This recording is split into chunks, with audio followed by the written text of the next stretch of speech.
সরকারি চাকরির কোটা বাতিলের দাবিতে রাজধানীর শাহবাগ মোড়ে অবরোধ বিক্ষুব্ধ শিক্ষার্থীদের। বিক্ষোভ মিছিল ঢাকা কলেজের শিক্ষার্থীদের। রবিবার বিকেল ৩টা থেকে দেশে সর্বাত্মক অবরোধের কর্মসূচি ঘোষণা। কোটা বাতিলের দাবিতে দেশের বিভিন্ন স্থানে শিক্ষার্থীদের বিক্ষোভ, বিভিন্ন সড়ক মহাসড়ক অবরোধ। আদালতের ঘাড়ে বন্দুক রেখে কোটা বিরোধী আন্দোলন দমন করতে চায় সরকার, অভিযোগ বিএনপির মহাসচিব মির্জা ফখরুল ইসলাম আলমগীরের। আন্দোলনে ব্যর্থ বিএনপি এখন শিক্ষক আর কোটা আন্দোলনের ওপর ভর করতে চায়। বেগম খালেদা জিয়ার মুক্তি ইস্যুতে দেশে দেশে চলমান যুদ্ধ থামাতে ব্যর্থ জাতিসংঘের কথা কেউ শুনতে চায় না, বলেছেন আওয়ামী লীগের সাধারণ সম্পাদক ওবায়দুল কাদের। ছোটদের সুন্দর জীবন নিশ্চিত করাই ছিল বঙ্গবন্ধুর লক্ষ্য। ৭৫ পরবর্তী দেশের ইতিহাস মুছে ফেলার চেষ্টা হয়েছে, এটা দুর্ভাগ্য, বললেন প্রধানমন্ত্রী শেখ হাসিনা। টুঙ্গিপাড়ায় শুনলেন শিশু শিক্ষার্থীদের কথা। জাতির জনক বঙ্গবন্ধু শেখ মুজিবুর রহমানকে হত্যাকাণ্ডের হাত থেকে রক্ষা করতে না পারা ছিল একটি অমার্জনীয় অপরাধ। পিজিআর আজকের মতো সুসংগঠিত থাকলে হয়তো বঙ্গবন্ধুকে হারাতে হতো না, বলেছেন রাষ্ট্রপতি মোহাম্মদ শাহাবুদ্দিন।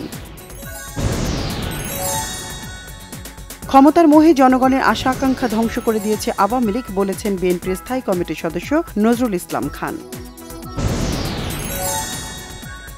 নারায়ণগঞ্জের রূপগঞ্জের আনন্দ হাউজিংয়ে থাকা প্রায় ২৪ কাঠা ডুপ্লেক্স বাড়ি জিম্মায় নিয়েছে জেলা প্রশাসন। সরকার হাঙ্গরের মতো জোর করে দেশের সব খেয়ে ফেলেছে, অভিযোগ নাগরিক ঐক্যের মাহমুদুর রহমান মান্নার। অতিবৃষ্টি আর উজানের ঢলে যমুনার পানি আরও বেড়েছে, সিরাজগঞ্জের বন্যা পরিস্থিতির অবনতি। ফুলজোর, ইছামতি, করতোয়া নদীর পানি বাড়ছে। দেশের ১৫ জেলা বন্যা কবলিত আর ক্ষতিগ্রস্ত হয়েছে প্রায় ২০ লাখ মানুষ, জানিয়েছেন দুর্যোগ ব্যবস্থাপনা ও ত্রাণ প্রতিমন্ত্রী মোহাম্মদ মুহিবুর রহমান। ডাক্তারদের বদলি বিষয়ে নতুন নীতিমালা হচ্ছে, জানিয়েছেন স্বাস্থ্যমন্ত্রী ডাক্তার সামন্তলাল সেন। বললেন, বদলিকৃতরা কর্মস্থলে কেউ যেতে না চাইলে চাকরি ছাড়তে হবে। দেশের টেক্সটাইল শিল্প ধ্বংস করে বিদেশি বাজারে পরিণত করার পায়তারা চলছে, অভিযোগ টেক্সটাইল মিলস অ্যাসোসিয়েশন বিটিএম এর। অনেক প্রভাবশালী থাকলেও আগামী মাস থেকে জিরানি, মান্ডা, শ্যামপুর ও কালুনগর খাল দখলমুক্ত করা হবে, জানিয়েছেন ঢাকা দক্ষিণ সিটি কর্পোরেশনের মেয়র ব্যারিস্টার শেখ ফজলে নূর তাপস।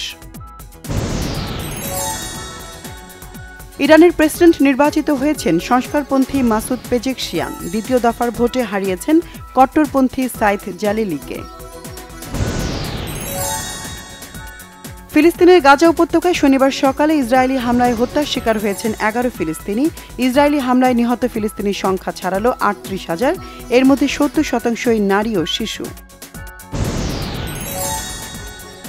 ক্রীড়াঙ্গনের ভালোবাসায় সিক্ত হয়ে চিরবিদায় নিলেন গ্র্যান্ডমাস্টার জিয়াউর রহমান। দাফন সম্পন্ন হয়েছে মোহাম্মদপুরের তাজমহল রোডে বাবার কবরের পাশে।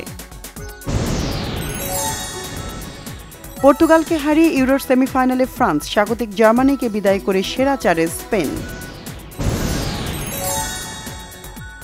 আগের দুটি বিয়ে এবং সন্তান থাকার খবর ব্যবসায়ী বর আজমান নাসির এক ভিডিও বার্তায় তুলে ধরেন সদ্য বিবাহিত স্ত্রী, মডেল ও অভিনেত্রী রুকাইয়া জাহান চমকের কাছে।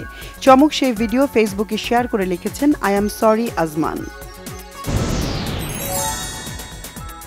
যুক্তরাষ্ট্রের তারকা গায়িকা সাবরিনা কার্পেন্টারের ২ গান জনপ্রিয়তা পেয়েছে দুনিয়া জুড়ে। এই প্রথম কোনো নারী সঙ্গীত শিল্পী হিসেবে টানা ৩ সপ্তাহ ইউকে চার্টের প্রথম ও দ্বিতীয় অবস্থানের রেকর্ড গড়ে ছাড়িয়ে গেছেন প্রখ্যাত সঙ্গীত শিল্পী ম্যাডোনাকে।